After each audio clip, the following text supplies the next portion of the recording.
Okay.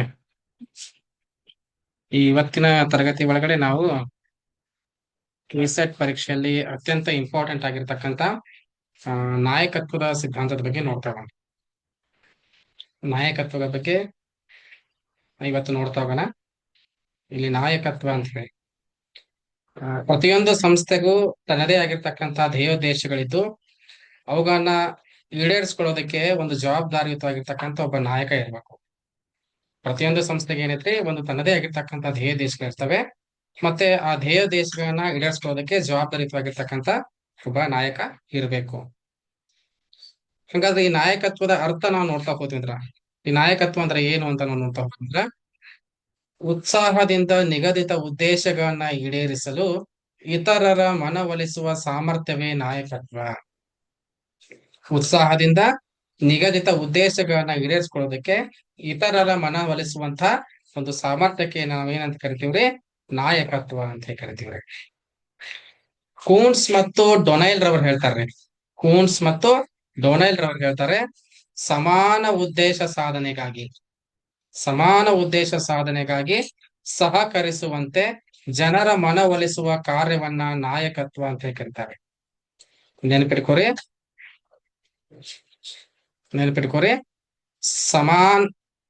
ಸಮಾನ ಉದ್ದೇಶ ಸಾಧನೆಗಾಗಿ, ನೋಡ್ರಿ, ಸಮಾನ ಉದ್ದೇಶ ಸಾಧನೆಗಾಗಿ ಸಹಕರಿಸುವಂತೆ ಜನರ ಮನವೊಲಿಸುವಂತಹ ಒಂದು ಕಾರ್ಯವನ್ನ ಏನಂತ ಕರೀತಾರೆ, ನಾಯಕತ್ವ ಅಂತ ಹೇಳಿ ಕರೀತಾರೆ. ಓಕೆ. ಟೆರ್ರಿರ್ ಅವ್ರು ಹೇಳ್ತಾರ್ರಿ, ಟೆರ್ರಿ ಅಂತಕ್ಕಂಥ ಒಬ್ಬ ಚಿಂತಕರು ಹೇಳ್ತಾರೆ, ನೋಡ್ರಿ, ಪರಸ್ಪರ ಗುರಿ ಸಾಧನೆಗಾಗಿ ಸ್ವಂತ ಇಚ್ಛೆಯಿಂದ ಪ್ರಯತ್ನಿಸುವಂತೆ ಜನರ ಮೇಲೆ ಪ್ರಭಾವ ಬೀರುವಂತಹ ಕಾರ್ಯವೇ ನಾಯಕತ್ವ. ಪರಸ್ಪರ ಗುರಿ ಸಾಧನೆಗಾಗಿ ಸ್ವಂತ ಇಚ್ಛೆಯಂತೆ ಪ್ರಯತ್ನಿಸುವಂತೆ ಜನರ ಮೇಲೆ ಒಂದು ಪ್ರಭಾವ ಬೀರುವಂತಹ ಒಂದು ಕಾರ್ಯವನ್ನ ನಾಯಕತ್ವ ಅಂತ ಹೇಳಿ ಟೆರ್ರಿರ್ ಅವರು ಹೇಳ್ತಾರೆ. ಓಕೆ. ಹಾಗಾದ್ರೆ ಆಡಳಿತ ವ್ಯವಸ್ಥೆಗೆ ಸಂಬಂಧಪಟ್ಟಂತೆ ನಾಯಕತ್ವ ಅಂತ ನಾವು ನೋಡ್ತಾ ಹೋದ್ವಿಂದ್ರ, ಈಗ ಜಸ್ಟ್ ನಾವು ನಾಯಕತ್ವ ಅಂತ ನೋಡ್ತಾ ಹೋದ್ವಿ. ಇನ್ನು ಆಡಳಿತ ವ್ಯವಸ್ಥೆಗೆ ಸಂಬಂಧಪಟ್ಟಂತೆ ನಾಯಕತ್ವವನ್ನು ನಾವು ನೋಡ್ತಾ ಹೋದ್ವಿಂದ್ರ, ಏನು, ವ್ಯವಸ್ಥೆಯ ಗುರಿಗಳನ್ನ ಗರಿಷ್ಠ ಪ್ರಮಾಣದಲ್ಲಿ ಸಾಧಿಸುವ ರೀತಿಯಲ್ಲಿ ವ್ಯಕ್ತಿಗಳ ಮತ್ತು ಗುಂಪುಗಳ ಪ್ರಯತ್ನಗಳ ಮೇಲೆ ಪ್ರಭಾವ ಬೀರುವುದನ್ನ ನಾಯಕತ್ವ ಅಂತ ಕರಿತೀವಿ. ಏನ್ರಿ, ವ್ಯವಸ್ಥೆಯ ಗುರಿಗಳನ್ನ ಗರಿಷ್ಠ ಪ್ರಮಾಣದಲ್ಲಿ ಸಾಧಿಸುವ ರೀತಿಯಲ್ಲಿ ವ್ಯಕ್ತಿಗಳ ಮತ್ತು ಗುಂಪುಗಳ ಪ್ರಯತ್ನಗಳ ಮೇಲೆ ಒಂದು ಪ್ರಭಾವ ಬೀರುವಂತ ಒಂದು ವ್ಯವಸ್ಥೆಯನ್ನ ಏನಂತ ಕರಿತೀವ್ರಿ, ನಾಯಕತ್ವ ಅಂತ ಹೇಳಿ ಕರಿತೀವಿ. ಹಂಗಾದ್ರ ನಾಯಕತ್ವದ ಲಕ್ಷಣಗಳೇನು, ನಾಯಕತ್ವದ ಲಕ್ಷಣಗಳು ಯಾವ್ಯಾವುದಾವು ಅಂತ ನೋಡ್ತಾ ಹೋದ್ವಂದ್ರ, ನಾಯಕತ್ವದ ಲಕ್ಷಣಗಳು ನೋಡ್ರಿ, ವೆರಿ ಇಂಪಾರ್ಟೆಂಟ್ ಇದು. ನಾಯಕತ್ವವು ವೈಯಕ್ತಿಕ ಗುಣವಾಗಿದ್ದು ಇದು ಅನುಯಾಯಿಗಳಿಗೆ ಪ್ರೇರಣೆ ನೀಡುತ್ತದೆ. ನಾಯಕತ್ವ ಏನಾಗತ್ರಿ, ಅದೊಂದು ವೈಯಕ್ತಿಕ ಗುಣ ಆಗಿದ್ದು ಇದೇನ್ ಮಾಡ್ತದೆ, ಅನುಯಾಯಿಗಳಿಗೆ ಪ್ರೇರಣೆಯನ್ನ ನೀಡ್ತದೆ. ನೆಕ್ಸ್ಟ್, ಪೂರ್ವ ನಿರ್ಧರಿತ ಧ್ಯೇಯಗಳ ಸಾಧನೆಗಾಗಿ ಇತರರ ನಡವಳಿಕೆಗಳ ಮೇಲೆ ನಾಯಕತ್ವವು ಪ್ರಭಾವ ಬೀರುತ್ತದೆ. ಪೂರ್ವ ನಿರ್ಧರಿತ ಧ್ಯೇಯಗಳ ಸಾಧನೆಗೋಸ್ಕರ ಇತರರ ನಡವಳಿಕೆಗಳ ಮೇಲೆ ಏನ್ ಮಾಡ್ತೈತ್ರಿ, ನಾಯಕತ್ವ ಆಗಿರ್ತಕ್ಕಂಥವ, ಧುರೀಣತ್ವ ಆಗಿರ್ತಕ್ಕಂಥವ ಅಥವಾ ಲೀಡರ್ ಅಂತ ನಾವೇನ್ ಕರಿತೀವಲ್ಲ, ಅವರು ಪ್ರಭಾವವನ್ನ ಬೀರ್ತಾರೆ. ಯಾರ ಮೇಲೆ, ಇತರರ ನಡವಳಿಕೆಗಳ ಮೇಲೆ. ನೆಕ್ಸ್ಟ್, ಮತ್ತೊಂದು ಲಕ್ಷಣ ಏನು ನಾಯಕತ್ವದ ಅಂದಾಗ, ನಾಯಕತ್ವವು ವ್ಯಕ್ತಿ ಮತ್ತು ಗುಂಪುಗಳ ನಡವಳಿಕೆಗಳ ಮೇಲೆ ಪ್ರಭಾವ ಬೀರುವಂತ ಒಂದು ನಿರಂತರ ಪ್ರಕ್ರಿಯೆಯಾಗಿದೆ. ಈ ನಾಯಕತ್ವ, ಲೀಡರ್ಶಿಪ್ ಅಥವಾ ಧುರೀಣತ್ವ ಅಂತಕ್ಕಂಥದ್ದು ಏನ್ ಮಾಡ್ತೈತ್ರಿ, ವ್ಯಕ್ತಿ ಮತ್ತು ಗುಂಪುಗಳ ನಡವಳಿಕೆಗಳ ಮೇಲೆ ಏನ್ ಮಾಡ್ತೈತ್ರಿ, ನಿರಂತರ ಪ್ರಭಾವ ಬೀರುವಂತ ಒಂದು ಪ್ರಕ್ರಿಯೆಯಾಗಿದೆ. ನೆಕ್ಸ್ಟ್, ನಾಯಕತ್ವದ ಕಾರ್ಯಗಳು ಏನೇನು ಕಾರ್ಯಗಳನ್ನು ನಾಯಕತ್ವ ಮಾಡ್ತದೆ. ಬರ್ನಾರ್ಡ್ ರವರ ಪ್ರಕಾರ, ಓಕೆ, ಚಿಂತಕರಾಗಿರ್ತಕ್ಕಂಥ ಬರ್ನಾರ್ಡ್ ರವರ ಪ್ರಕಾರ ನಾಯಕನು ಈ 4 ಪ್ರಮುಖ ಕಾರ್ಯಗಳನ್ನ ನಿರ್ವಹಿಸುತ್ತಾನೆ.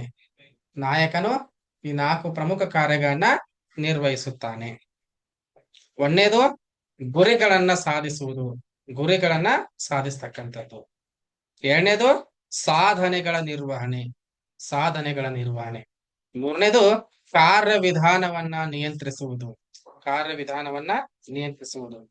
ನಾಲ್ಕನೇದು ಸಂಯೋಜಿತ ಕಾರ್ಯವನ್ನ ಪ್ರೋತ್ಸಾಹಿಸುವಂತದ್ದು. ಓಕೆ, ಬರ್ನಾಡ್ ಅವರ ಪ್ರಕಾರ ನಾಯಕನು 4 ಪ್ರಮುಖ ಕಾರ್ಯಗಳನ್ನ ನಿರ್ವಹಿಸ್ತಾನೆ. ಮೊದಲನೇದು ಗುರಿಗಳನ್ನ ಸಾಧಿಸ್ತಕ್ಕಂಥದ್ದು, ಎರಡನೇದು ಸಾಧನೆಗಳ ನಿರ್ವಹಣೆ, ಮೂರನೇದು ಕಾರ್ಯವಿಧಾನವನ್ನ ನಿಯಂತ್ರಣ ಮಾಡ್ತಕ್ಕಂಥದ್ದು, ನಾಲ್ಕನೇದು ಸಂಯೋಜಿತ ಕಾರ್ಯವನ್ನ ಪ್ರೋತ್ಸಾಹಿಸ್ತಕ್ಕಂಥದ್ದು. ಇವೆಲ್ಲವೂ ಕೂಡ ಏನದವ್ರಿ ನಾಯಕತ್ವದ ಪ್ರಮುಖವಾದಂತ ಕಾರ್ಯಗಳಾಗಿವೆ. ಓಕೆ, ಇನ್ನ ನಾಯಕತ್ವದ ವಿವಿಧ ಶೈಲಿಗಳು ಅಥವಾ ಮಾದರಿಗಳು ಅಂತ ನೋಡ್ತೀವಿ ನಾವು. ಅಧ್ಯಯನ ಮಾಡುವಂತ ನಾಯಕತ್ವದ ಬಗ್ಗೆ ಅಧ್ಯಯನ ಮಾಡುವಾಗ ಏನ್ ಮಾಡ್ತೀವ್ರಿ, ನಾಯಕತ್ವದ ವಿವಿಧ ಶೈಲಿಗಳು ಮತ್ತು ಮಾದರಿಗಳ ಬಗ್ಗೆ ಏನ್ ಮಾಡ್ತೀವಿ, ಅಧ್ಯಯನ ಮಾಡ್ತೀವಿ. ಹಂಗಾದ್ರೆ ಯಾವ್ಯಾವ ಅಂತ ನೋಡ್ತಾ ಹೋಗಣ್ರಿ. ನಾಯಕತ್ವದ ವಿವಿಧ ಶೈಲಿಗಳು ಮತ್ತು ಮಾದರಿಗಳು. ನಾಯಕನು ಅಧೀನ ವ್ಯಕ್ತಿಗಳನ್ನ ಮೇಲ್ವಿಚಾರಣೆ ಮಾಡುವಾಗ ಪ್ರದರ್ಶಿಸುವ ವರ್ತನೆಯನ್ನ ನಾಯಕತ್ವದ ಶೈಲಿ ಎಂದು ಕರೆಯುತ್ತಾರೆ. ನಾಯಕನು ಅಧೀನ ವ್ಯಕ್ತಿಗಳನ್ನ ಮೇಲ್ವಿಚಾರಣೆ ಮಾಡುವಂತ ಸಂದರ್ಭದಲ್ಲಿ ಪ್ರದರ್ಶಿಸುವಂತ ಒಂದು ನಡವಳಿಕೆಯನ್ನು ಅಥವಾ ವರ್ತನೆಯನ್ನ ಏನ್ ಕರಿತೀವ್ರಿ, ನಾಯಕತ್ವದ ಶೈಲಿ ಅಂತ ಹೇಳಿ ಕರಿತೀವಿ. ಹಂಗಾದ್ರ ನಾಯಕತ್ವದ ಶೈಲಿ ಒಳಗಡೆ ಪ್ರಮುಖವಾಗಿ ಏನಂತಂದ್ರ 3 ಪ್ರಕಾರಗಳಿವೆ. ನಾಯಕತ್ವದ ಶೈಲಿ ಒಳಗಡೆ ಪ್ರಮುಖವಾಗಿ 3 ಪ್ರಕಾರಗಳಿವೆ. ಯಾವ್ಯಾವ ಪ್ರಕಾರದ ನಾಯಕತ್ವಗಳದಾವು? ಮೊದಲನೇದಾಗಿ ನಿರಂಕುಶ ನಾಯಕತ್ವ ಅಂತ ಹೇಳಿ, ನಿರಂಕುಶ ನಾಯಕತ್ವ. ಎರಡನೇದು ಪ್ರಜಾಸತ್ತಾತ್ಮಕ ನಾಯಕತ್ವ ಅಂತ ಹೇಳಿ, ಪ್ರಜಾಸತ್ತಾತ್ಮಕ ನಾಯಕತ್ವ. ಮೂರನೇದು ನಿರಾತಂಕ ಮತ್ತು ನಿರ್ಬಂಧ ರಾಹಿತ್ಯ ನಾಯಕತ್ವ. ಒಂದನೇದು ನಿರಂಕುಶ ನಾಯಕತ್ವ, ಎರಡನೇದು ಪ್ರಜಾಸತ್ತಾತ್ಮಕ ನಾಯಕತ್ವ, ಮೂರನೇದು ನಿರಾತಂಕ ಮತ್ತು ನಿರ್ಬಂಧ ರಾಹಿತ್ಯ ನಾಯಕತ್ವ. ನಿರ್ಬಂಧ ರಾಹಿತ್ಯ ನಾಯಕತ್ವ ಅಂತ ಹೇಳಿ. ಇನ್ನು ಒಂದೊಂದಾಗಿ ಡೀಟೇಲ್ ಆಗಿ ನೋಡ್ತಾ ಹೋಗೋಣ. ಮೊಟ್ಟ ಮೊದಲನೇ ಬರ್ತಕ್ಕಂಥದ್ದು ಯಾವುದು ಅಂದ್ರ ನಿರಂಕುಶ ನಾಯಕತ್ವ ಅಂತ ಹೇಳಿ. ನಿರಂಕುಶ ನಾಯಕತ್ವ ಅಂತ ಹೇಳಿ, ಈ ಬಗೆಯ ಶೈಲಿಯಲ್ಲಿ ಎಲ್ಲಾ ಅಧಿಕಾರ ಮತ್ತು ತೀರ್ಮಾನ ತೆಗೆದುಕೊಳ್ಳುವುದು ನಾಯಕನಲ್ಲಿ ಕೇಂದ್ರೀಕರಿಸಲ್ಪಟ್ಟಿರುತ್ತದೆ. ನಿರಂಕುಶ ನಾಯಕತ್ವದ ಶೈಲಿ ಒಳಗಡೆ ಎಲ್ಲಾ ಅಧಿಕಾರ ಮತ್ತು ತೀರ್ಮಾನ ತೆಗೆದುಕೊಳ್ತಕ್ಕಂಥದ್ದು ಏನಾಗೈತಿ, ನಾಯಕನಲ್ಲಿ ಕೇಂದ್ರೀಕರಿಸಲ್ಪಟ್ಟಿರುತ್ತದೆ. ಈ ಮಾದರಿಯ ನಾಯಕತ್ವದ ಅನುಕೂಲವೆಂದರೆ ಆಡಳಿತದಲ್ಲಿ ದಕ್ಷತೆ ಹೆಚ್ಚಿಸುವುದಲ್ಲದೆ ಕಾಲ ವ್ಯಯವನ್ನ ತಪ್ಪಿಸಿ ಶೀಘ್ರ ಪರಿಣಾಮಗಳನ್ನು ಉಂಟು ಮಾಡ್ತದೆ. ಓಕೆ, ನಿರಂಕುಶ ನಾಯಕತ್ವ ಏನ್ ಮಾಡ್ತೈತಿ, ಅಧಿಕಾರ ಮತ್ತು ತೀರ್ಮಾನಗಳನ್ನ ತೆಗೆದುಕೊಳ್ಳುವಲ್ಲಿ ನಾಯಕನೇ ಪ್ರಮುಖ ಪಾತ್ರವನ್ನ ವಹಿಸ್ತಾನೆ. ನಾಯಕನಾಗಿರ್ತಕ್ಕಂಥವ್ ಏನ್ ಮಾಡ್ತಾನ್ರಿ, ಪ್ರಮುಖ ಪಾತ್ರವನ್ನ ವಹಿಸ್ತಾನೆ. ಈ ಮಾದರಿಯ ಅಂದ್ರೆ ನಿರಂಕುಶ ನಾಯಕತ್ವದ ಮಾದರಿ ಒಳಗಡೆ ಏನ್ ಅನುಕೂಲ ಐತಿ, ಇಂಪಾರ್ಟೆಂಟ್ ಏನೈತಿ ಅಂದಾಗ, ಆಡಳಿತದಲ್ಲಿ ಏನಾಗ್ತದೆ, ದಕ್ಷತೆ ಹೆಚ್ಚಿಸುವುದಲ್ಲದೆ ಕಾಲ ವ್ಯಯವನ್ನ ತಪ್ಪಿಸಿ. ಅಂದ್ರೆ ಬಹಳ ಜನಕ್ಕೆ ಏನಾದ್ರು ನಾಯಕತ್ವ ಐತಂದ್ರ ಅಲ್ಲಿ ಏನಾಕತಿ, ಒಂದು ನಿರ್ಧಾರ ತೆಗೆದುಕೊಳ್ಳೋದಕ್ಕೆ ಕಷ್ಟ ಆಗ್ತದೆ.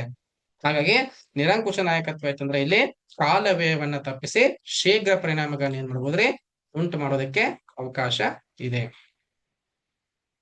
ಇನ್ ನೆಕ್ಸ್ಟ್ ಬರ್ತಕ್ಕಂಥದ್ದು ಯಾವ್ದಂದ್ರ ಪ್ರಜಾಸತ್ತಾತ್ಮಕ ನಾಯಕತ್ವ ಅಂತ ಹೇಳಿ. ಪ್ರಜಾಸತ್ತಾತ್ಮಕ ನಾಯಕತ್ವ ಅಂತ ಹೇಳಿ. ಓಕೆ, ಈ ಪ್ರಜಾಸತ್ತಾತ್ಮಕ ನಾಯಕತ್ವವು ಉದ್ಯೋಗಿಗಳ ಸಹಕಾರ ಹಾಗೂ ಒಪ್ಪಿಗೆಯನ್ನ ಪಡೆದು ಕಾರ್ಯನಿರ್ವಹಿಸುತ್ತದೆ. ಪ್ರಜಾಸತ್ತಾತ್ಮಕ ನಾಯಕತ್ವ ಏನ್ ಮಾಡ್ತದೆ, ಉದ್ಯೋಗಿಗಳ ಸಹಕಾರ ಮತ್ತು ಒಪ್ಪಿಗೆಯನ್ನ ಪಡೆದು ಕಾರ್ಯವನ್ನ ನಿರ್ವಹಿಸ್ತದೆ. ಎಲ್ಲಾ ಸಂದರ್ಭಗಳಲ್ಲೂ ತನ್ನ ಸಂಸ್ಥೆಯ ನೌಕರರ ಜೊತೆ ಸಮಾಲೋಚಿಸಿ ತೀರ್ಮಾನ ತೆಗೆದುಕೊಳ್ಳುತ್ತದೆ. ಪ್ರಜಾಸತ್ತಾತ್ಮಕ ನಾಯಕತ್ವ ಎಲ್ಲಾ ಸಂದರ್ಭದಲ್ಲಿ ಏನ್ ಮಾಡ್ತೈತೆ ಅಂದ್ರೆ, ಇದು ಪ್ರಜಾಸತ್ತಾತ್ಮಕ ಅಂದ್ರೆ ಜನಪರವಾಗಿರ್ತಕ್ಕಂಥದ್ದು ಅಂತ ಅರ್ಥ. ಇದೇನ್ ಮಾಡ್ತದೆ, ನಿರ್ಧಾರ ತೆಗೆದುಕೊಳ್ಳುವಂತ ಸಂದರ್ಭದಲ್ಲಿ ತನ್ನ ಸಂಸ್ಥೆಯ ಎಲ್ಲಾ ನೌಕರರ ಜೊತೆಗೆ ಒಂದು ಸಮಾಲೋಚನೆಯನ್ನ ಮಾಡಿ ಒಂದು ತೀರ್ಮಾನವನ್ನ ತೆಗೆದುಕೊಳ್ಳಲಾಗ್ತದೆ. ಹಂಗಾದ್ರೆ ಈ ಪ್ರಜಾಸತ್ತಾತ್ಮಕ ನಾಯಕತ್ವದ ಅನುಕೂಲಗಳೇನು ಅಂತ ನಾವು ನೋಡ್ತಾ ಹೋದ್ವಿ ಅಂದ್ರೆ, ಈ ಪ್ರಜಾಸತ್ತಾತ್ಮಕ ನಾಯಕತ್ವದ ಅನುಕೂಲ, ನೌಕರರಿಗೆ ಇಲ್ಲಿ ಹೆಚ್ಚಿನ ಪ್ರೋತ್ಸಾಹ ಸಿಗ್ತದೆ. ತೀರ್ಮಾನ ತೆಗೆದುಕೊಳ್ಳುವ ಕಾರ್ಯದಲ್ಲಿ ನೌಕರರು ಕೂಡ ಏನ್ ಮಾಡ್ತಾರೆ, ಪಾಲ್ಗೊಳ್ತಾರೆ. ಓಕೆ, ಪ್ರಜಾಸತ್ತಾತ್ಮಕ ನಾಯಕತ್ವದ ಅನುಕೂಲ ಅಂದ್ರೆ ಏನ್ರಿ, ಇಲ್ಲಿ ನೌಕರರಿಗೆ ಹೆಚ್ಚಿನ ಪ್ರೋತ್ಸಾಹ ಸಿಗ್ತದೆ ಮತ್ತು ತೀರ್ಮಾನ ತೆಗೆದುಕೊಳ್ಳುವಂತ ಕಾರ್ಯದಲ್ಲಿ ಏನ್ ಮಾಡ್ತಾರೆ ಅಂದ್ರ ನೌಕರರು ಕೂಡ ಪಾಲ್ಗೊಳ್ತಾರೆ. ಓಕೆ, ನೆಕ್ಸ್ಟ್ ನಿರಾತಂಕ ಮತ್ತು ನಿರ್ಬಂಧ ರಾಹಿತ್ಯ ನಾಯಕತ್ವ ಅಂತ ಹೇಳಿ. ನಿರಾತಂಕ ಮತ್ತು ನಿರ್ಬಂಧ ರಾಹಿತ್ಯ ನಾಯಕತ್ವ ಅಂತ ಹೇಳಿ. ಈ ನಿರಾತಂಕ ಮತ್ತು ನಿರ್ಬಂಧ ರಾಹಿತ್ಯ ಮಾದರಿಯ ನಾಯಕತ್ವದೊಳಗಡೆ ನಾಯಕನು ತನ್ನ ಅಧಿಕಾರವನ್ನ ಅಲ್ಪ ಪ್ರಮಾಣದಲ್ಲಿ ಉಪಯೋಗಿಸುತ್ತಾನೆ. ಯಾವ್ದ್ರಿ, ನಿರಾತಂಕ ಮತ್ತು ನಿರ್ಬಂಧ ರಾಹಿತ್ಯವಾಗಿರ್ತಕ್ಕಂಥ ನಾಯಕತ್ವದೊಳಗಡೆ ಏನ್ ಮಾಡ್ತಾನ್ರಿ, ನಾಯಕ ಆಗಿರ್ತಕ್ಕಂಥವ ತನ್ನ ಅಧಿಕಾರವನ್ನ ಏನ್ ಮಾಡ್ತಾನ್ರಿ ಅಲ್ಪ ಪ್ರಮಾಣದಲ್ಲಿ ಉಪಯೋಗಿಸ್ತಾನೆ, ಹಾಗೂ ತನ್ನ ಕೆಳಗಿನವರಿಗೆ ಅವರ ಕಾರ್ಯನಿರ್ವಹಣೆಯಲ್ಲಿ ಹೆಚ್ಚಿನ ಸ್ವಾತಂತ್ರ್ಯವನ್ನು ನೀಡ್ತಾನೆ. ಹೆಚ್ಚಿನ ಸ್ವಾತಂತ್ರ್ಯವನ್ನ ನೀಡ್ತಾನೆ. ಈ ಮಾದರಿಯ ನಾಯಕತ್ವದೊಳಗಡೆ, ಈ ಮಾದರಿಯ ಅಂದ್ರೆ ನಿರಾತಂಕ ಮತ್ತು ನಿರ್ಬಂಧ ರಾಹಿತ್ಯ ನಾಯಕತ್ವದೊಳಗಡೆ ಉದ್ಯೋಗಿಗಳಿಗೆ ಪೂರ್ಣ ಅಧಿಕಾರವನ್ನ ನೀಡಲಾಗ್ತದೆ. ಉದ್ಯೋಗಿಗಳಿಗೆ ಏನ್ ಮಾಡ್ತಾರೆ, ಪೂರ್ಣ ಅಧಿಕಾರವನ್ನು ನೀಡ್ತಾರೆ. ಆದ್ದರಿಂದ ಹೆಚ್ಚಿನ ಉತ್ಪಾದನೆ ಸಾಧ್ಯ ಆಗ್ತದೆ. ಅಂದ್ರೆ ಕೆಲಸ ಮಾಡೋರ್ಗೆ ಹೆಚ್ಚಿನ ಅಧಿಕಾರವನ್ನು ನೀಡಿದ್ರಂದ್ರ ಉತ್ಪಾದನೆ ಕೂಡ ಏನಾಗ್ತೈತಿ, ಹೆಚ್ಚಿನದಾಗ್ತೈತಿ ಅಂತಕ್ಕಂಥದನ್ನ ನಿರಾತಂಕ ಮತ್ತು ನಿರ್ಬಂಧ ರಾಹಿತ್ಯ ನಾಯಕತ್ವ ಅಂತಕ್ಕಂಥ ಏನ್ ಮಾಡ್ತೈತ್ರಿ ತಿಳಿಸ್ಕೊಡ್ತದೆ.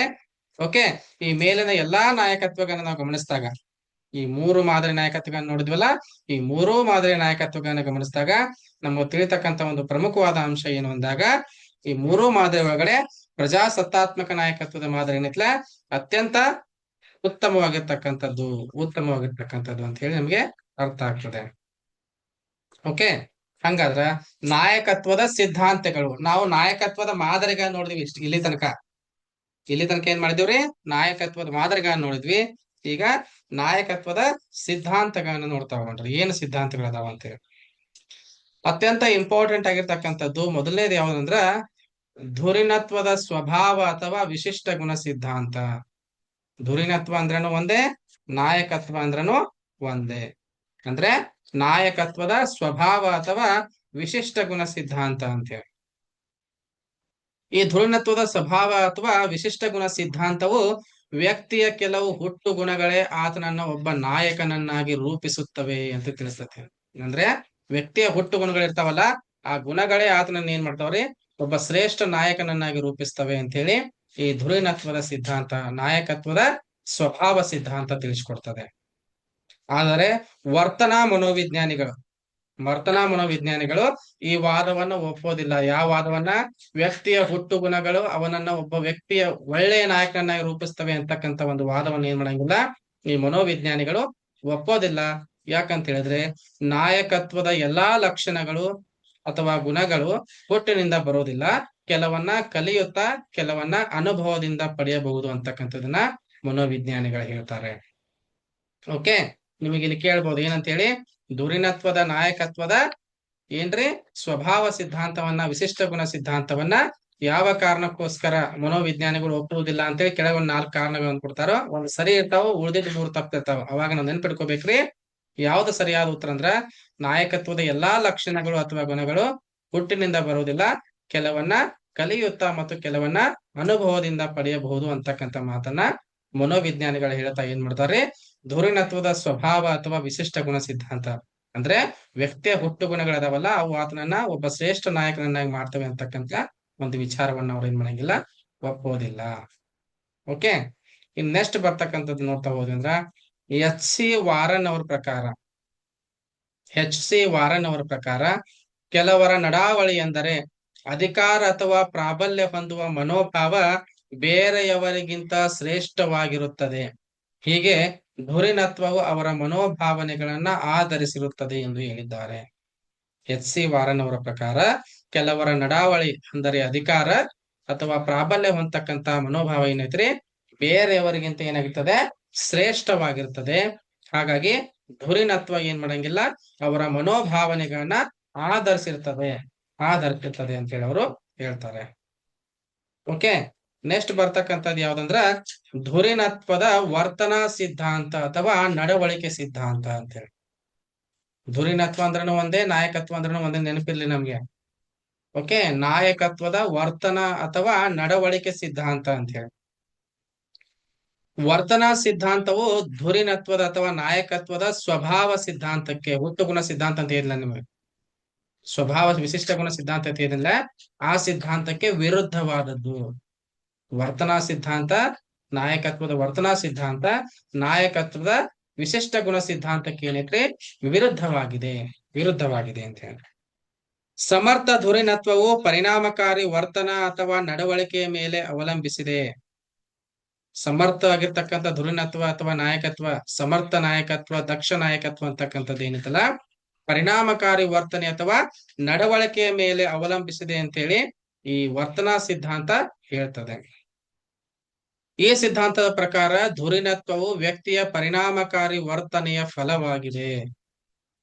ಈ ಸಿದ್ಧಾಂತ, ಧುರೀಣತ್ವದ ವರ್ತನಾ ಸಿದ್ಧಾಂತ ಏನೈತಿ, ಇದು ಪರಿಣಾಮಕಾರಿ ವರ್ತನೆಯ ಫಲವಾಗಿದೆ ಅಂತ ಹೇಳ್ತಾರೆ.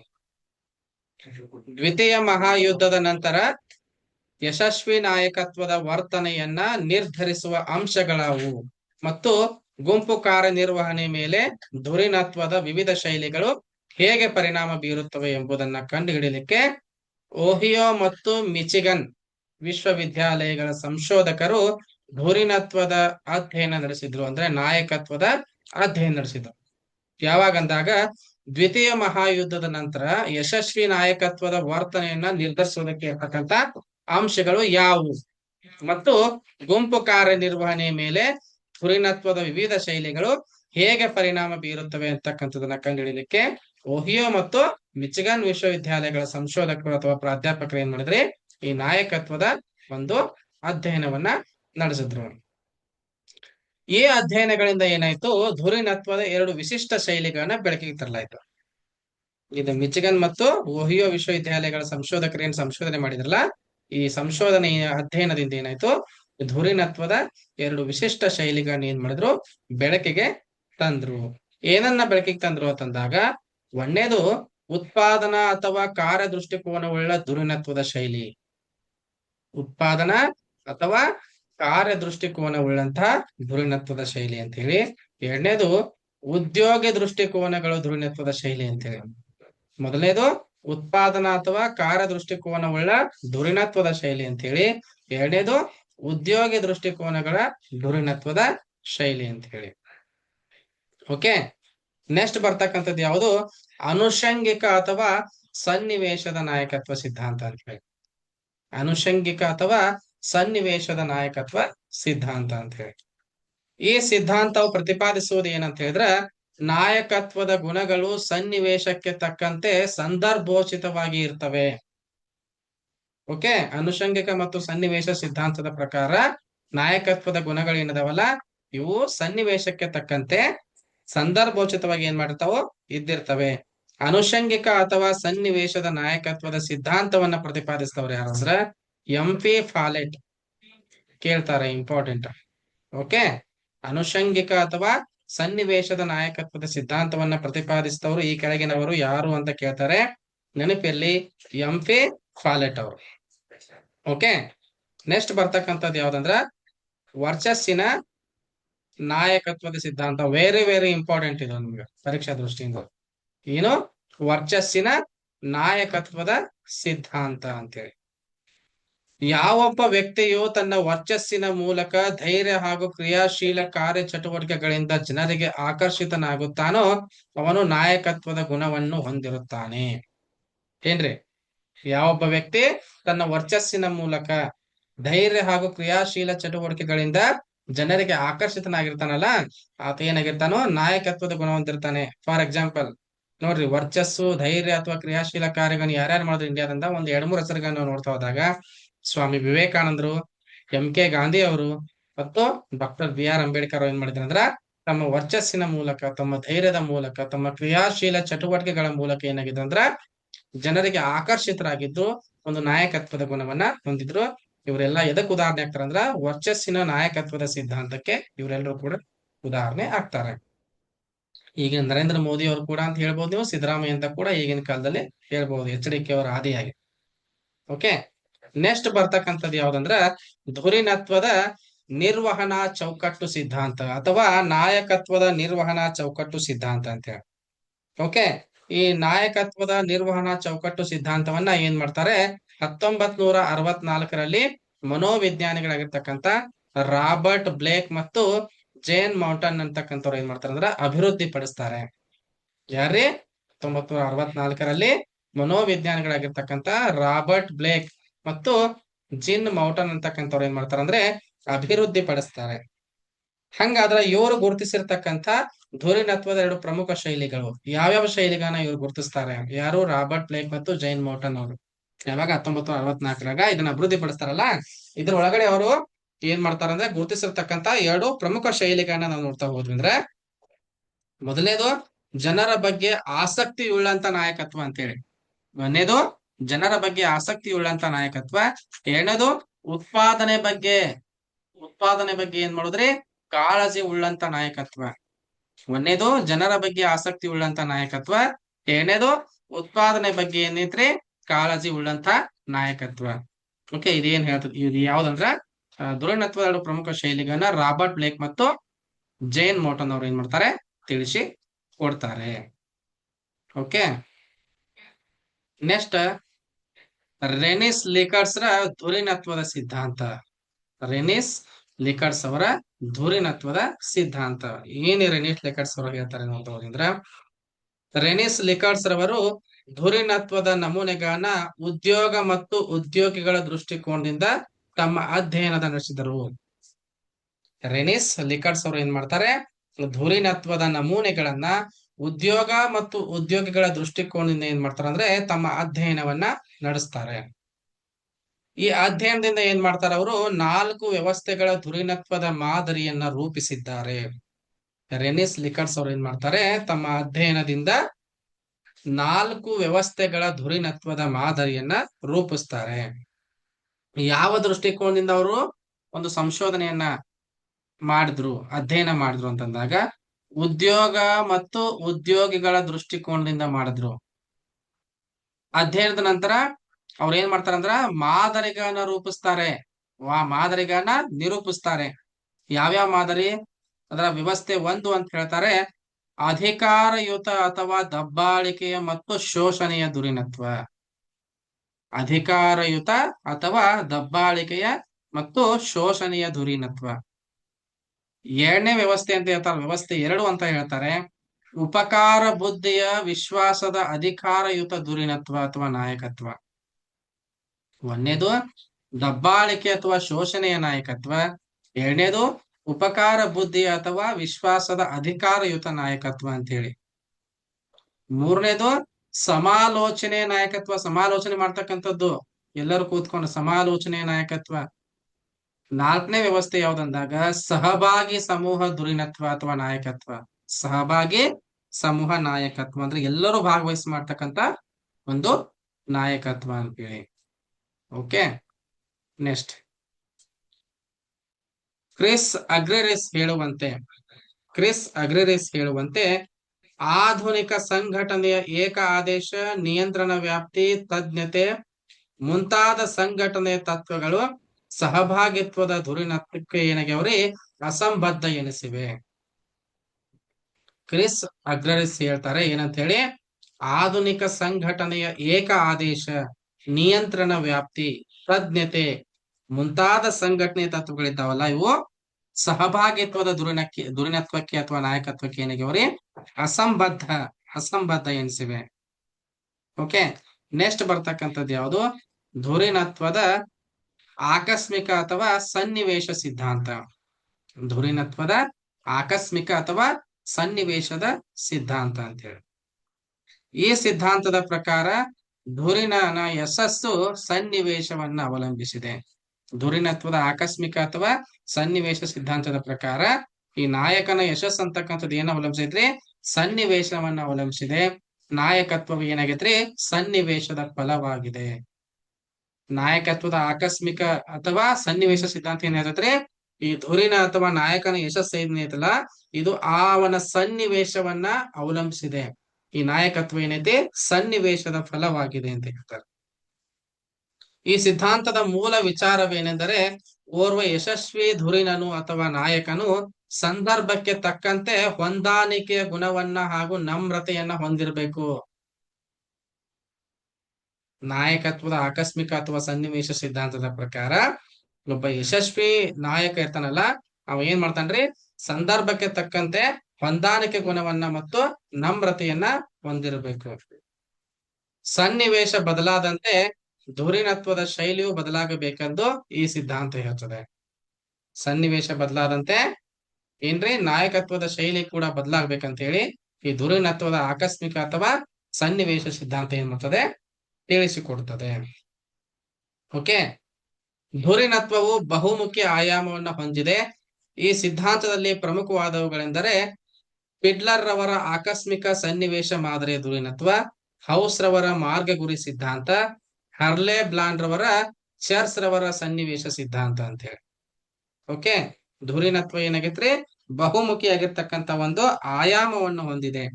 ಈ ಸಿದ್ಧಾಂತದಲ್ಲಿ ಪ್ರಮುಖವಾಗಿರ್ತಕ್ಕಂಥದ್ದು ಏನಂದ್ರ ಪಿಡ್ಲರ್ ಅವರ ಆಕಸ್ಮಿಕ ಸನ್ನಿವೇಶ ಮಾದರಿ ಧುರೀಣತ್ವ, ಹೌಸ್ ರವರ ಮಾರ್ಗ ಗುರಿ ಸಿದ್ಧಾಂತ, ನೆಕ್ಸ್ಟ್ ಹರ್ಲೆ ಬ್ಲಾನ್ ಚರ್ಚ್ ರವರ ಸನ್ನಿವೇಶ ಸಿದ್ಧಾಂತ ಅಂತೇಳಿ. ಓಕೆ, ಇದು ನಾಯಕತ್ವಕ್ಕೆ ಸಂಬಂಧಪಟ್ಟಂತ ಮಾಹಿತಿ. ಇನ್ನು ನೆಕ್ಸ್ಟ್ ಬರ್ತಕ್ಕಂಥದ್ದು ಯಾವ್ದಂದ್ರ ಪ್ರೇರಣೆಯ ಸಿದ್ಧಾಂತಗಳು ಅಂತ ಹೇಳಿ ಬರ್ತಾವ್ರೆ. ಸುಮ್ನೆ ನಿಮಗೆ ಇದು ಬೇಸಿಕ್ಸ್ ಹೇಳ್ತಾವಕ್ಕೆ, ನಾಳೆ ನಿಮಗೆ ಸಿದ್ಧಾಂತಗಳನ್ನ ಹೇಳ್ತೀನಿ. ಸುಮ್ನೆ ಪ್ರೇರಣೆ ಅಂದ್ರೆ ಏನು ತಿಳಿಸೋಣ ಅಂತ ಕೆಲಸವನ್ನು ಮಾಡೋಣ. ಪ್ರೇರಣೆಯ ಸಿದ್ಧಾಂತಗಳು ಅಂತ ಹೇಳಿ. ಓಕೆ, ಯಾವುದೇ ಸಂಸ್ಥೆಯಾಗಲಿ ನೌಕರರು ಹೆಚ್ಚು ದಕ್ಷತೆಯಿಂದ ಪರಿಣಾಮಕಾರಿಯಾಗಿ ಕೆಲಸ ಮಾಡ್ಲಿಕ್ಕೆ ಪ್ರೇರಣೆ, ನಾವೇನಂತೀವಲ್ಲ ಇಂಗ್ಲಿಷ್ ಅದಕ್ಕ ಇನ್ಸ್ಪೈರೇಷನ್ ಅಂತ, ಇನ್ಸ್ಪೈರ್ ಆಗೋದು ಅಂತ ಹೇಳ್ತಲ್ಲ ನಾವು. ಅಂದ್ರೆ ಯಾವುದೇ ಒಂದು ಸಂಸ್ಥೆಯಾಗಲಿ ಆ ಸಂಸ್ಥೆಯೊಳಗಿರ್ತಕ್ಕಂಥ ನೌಕರರು ಹೆಚ್ಚು ದಕ್ಷತೆಯಿಂದ ಮತ್ತು ಪರಿಣಾಮಕಾರಿಯಾಗಿರ್ತಕ್ಕಂಥ ಕೆಲಸವನ್ನು ಮಾಡ್ಲಿಕ್ಕೆ ಪ್ರೇರಣೆ, ಇನ್ಸ್ಪೈರ್ ಅಂತಕ್ಕಂಥದ್ದು ಏನಾಗೈತ್ರಿ ಅತ್ಯಂತ ಮುಖ್ಯವಾಗಿದೆ ಅಥವಾ ಅಗತ್ಯವಾಗಿದೆ. ಈ ಪ್ರೇರಣೆಯಿಂದ ಏನಾಗ್ತದೆ, ನೌಕರರ ಕಾರ್ಯದಕ್ಷತೆ ಹೆಚ್ಚಾಗ್ತದೆ. ಪ್ರೇರಣೆಯಿಂದ ಏನಾಗ್ತದ್ರಿ, ನೌಕರರ ಕಾರ್ಯದಕ್ಷತೆ ಹೆಚ್ಚಾಗ್ತದೆ. ಪ್ರೇರಣೆ ಅಂತ ಹೇಳಿದ್ರ ಒಂದು ಚಿಕ್ಕ ಗುರಿ ಸಾಧನೆಗಾಗಿ ಒಂದು ನಿರ್ದಿಷ್ಟ ದಿಕ್ಕಿನಲ್ಲಿ ಚಲಿಸುವಂತೆ ಮಾಡುವ ಒತ್ತಾಯ ಅಥವಾ ಪ್ರೋತ್ಸಾಹವಾಗಿದೆ ಅಂತ ಹೇಳಿ ಸಟಲ್ ರವರು ಹೇಳ್ತಾರೆ. ಪ್ರೇರಣೆ ಅಂದ್ರೆ ಏನ್ರಿ, ಒಂದು ಚಿಕ್ಕ ಗುರಿಯನ್ನ ಸಾಧಿಸೋದಕ್ಕೋಸ್ಕರ ಒಂದು ನಿರ್ದಿಷ್ಟ ದಿಕ್ಕಿನಲ್ಲಿ ಚಲಿಸುವಂತೆ ಮಾಡ್ತಕ್ಕಂತ ಒತ್ತಾಯ ಅಥವಾ ಪ್ರೋತ್ಸಾಹವನ್ನ ಏನಂತ ಕರೀತಾರ್ರಿ ಸಟಲ್ ರವರು ಪ್ರೇರಣೆ, ಇನ್ಸ್ಪೈರೇಷನ್ ಅಂತ ಕರೀತಾರೆ. ವಿಲಿಯಂ ಜಿ ಸ್ಕಾಟ್ ರವರ ಪ್ರಕಾರ ಪ್ರೇರಣೆ ಎಂದರೆ ಅಪೇಕ್ಷಿತ ಗುರಿ ಸಾಧನೆಗಾಗಿ, ಪ್ರೇರಣೆ ಅಂತ ಹೇಳಿದ್ರ ಅಪೇಕ್ಷಿತ ಗುರಿ ಸಾಧನೆಗಾಗಿ ಜನರಲ್ಲಿ ಚೈತನ್ಯ ತುಂಬುವಂತ ಪ್ರಕ್ರಿಯೆಯಾಗಿದೆ. ನೋಡ್ರಿ, ಪ್ರೇರಣೆ ಅಂತ ಹೇಳಿದ್ರ ಅಪೇಕ್ಷಿತ ಗುರಿಯ ಸಾಧನೆಗಾಗಿ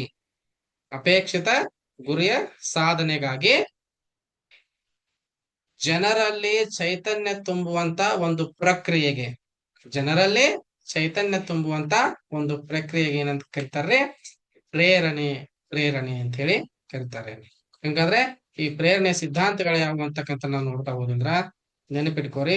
ಪ್ರೇರಣೆ ಸಿದ್ಧಾಂತಗಳು ಒಂದು ಪ್ರೇರಣೆಯ ಸಾಂಪ್ರದಾಯಿಕ ಸಿದ್ಧಾಂತ ಅಂತ ಬರ್ತದೆ, ಮಾಸ್ಲೋರವರ ಅವಶ್ಯಕತೆ ಶ್ರೇಣಿ ಸಿದ್ಧಾಂತ ಅಂತ ಬರ್ತದೆ.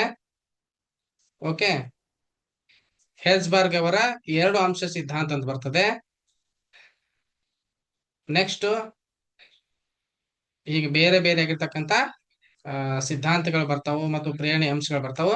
ಇವೆಲ್ಲವನ್ನ ನಾಳೆ ದಿವಸ ಅಧ್ಯಯನ ಮಾಡೋಣ.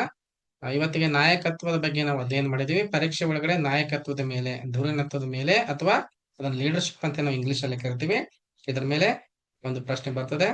ತಾವೆಲ್ಲರೂ ಕೂಡ ಏನ್ ಮಾಡ್ರಿ, ಇದನ್ನ ಸ್ವಲ್ಪ ಇನ್ನೂ ಡೀಪ್ ಆಗಿ ಅಧ್ಯಯನ ಮಾಡಿದ್ರೆ ಪರೀಕ್ಷೆ ಒಳಗಡೆ ನಾವು ಅಂಕವನ್ನು ಗಳಿಸೋದಕ್ಕೆ ಸಾಧ್ಯ ಆಗ್ತದೆ. ಸ್ವಲ್ಪ ನಾನು ಪರ್ಸನಲ್ ಕೆಲಸದಲ್ಲಿ ತೊಡಗಿರೋದ್ರಿಂದ ಸುಮಾರು ಒಂದು 20 ದಿವಸ ನಿಮಗೆ ತರಗತಿಗಳನ್ನ ತೆಗೆದುಕೊಳ್ಳಕ್ ಆಗ್ಲಿಲ್ಲ. ದಯವಿಟ್ಟು ಕ್ಷಮಿಸ ಅಂತ ಕೇಳ್ತಾ, ನಿಮ್ಗೆ 6 ತಿಂಗಳಿಂದ ನಾನು ಕ್ಲಾಸ್ ಅಂತ ಹೇಳಿದ್ನಿ. 6 ತಿಂಗಳ ಕ್ಲಾಸ್ ತೊಳಂಗಿಲ್ರಿ. ನಿಮ್ಮ ಪರೀಕ್ಷೆಗಳು ಎಲ್ಲಿ ತನ ಇರ್ತಾವಲ್ಲ, ಹೆಚ್ಚು ಕಮ್ಮಿ ಅಕ್ಟೋಬರ್ ಇರ್ತಾವ ಪರೀಕ್ಷೆ, ನೀವು ಅಲ್ಲಿ ತನಕ ನಾನು ನಿಮ್ಗೆ ತರಗತಿ ತಗೋತೀನಿ ಅಂತಕ್ಕಂಥ ಭರವಸೆಯನ್ನ ಈ ಸಂದರ್ಭದಲ್ಲಿ ತಮ್ಗೆಲ್ರಿಗೂ ಕೊಟ್ಟು, ತಾವೆಲ್ಲರೂ ಕೂಡ ಅತ್ಯಂತ ಉತ್ಸಾಹದಿಂದ ಪರೀಕ್ಷೆಗೆ ಸಿದ್ಧತೆ ನಡೆಸಂತೆ ಹಾರೈಸ್ತಾ ಇವತ್ತಿನ ತರಗತಿಯನ್ನ ಇಲ್ಲಿಗೆ ಮುಗಿಸ್ತಾ ಇದ್ದೀನಿ. ಎಲ್ರೂ ಕೂಡ ಶುಭ ಸಾಯಂಕಾಲ. ನಮಸ್ಕಾರ.